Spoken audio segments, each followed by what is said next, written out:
Ano ang ibig sabihin dito ng prima facie evidence?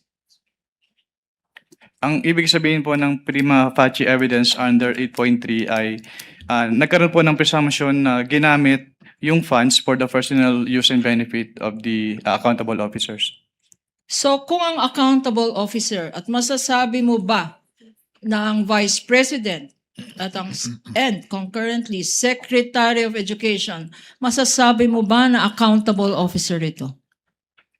Based on the joint circular po, yes po, kasi under the joint circular, it shall be the responsibilities of the head of agency to oversee the agency-wide use of the confidential fund and to ensure compliance with the requirements of the joint circular. And also, inattest po ni Vice President in her capacity as the Vice President of the Philippines and the Secretary of the DepEd, yung certification ng accountable officers na ginamit yung yung pondo for their confidential expenses. Okay.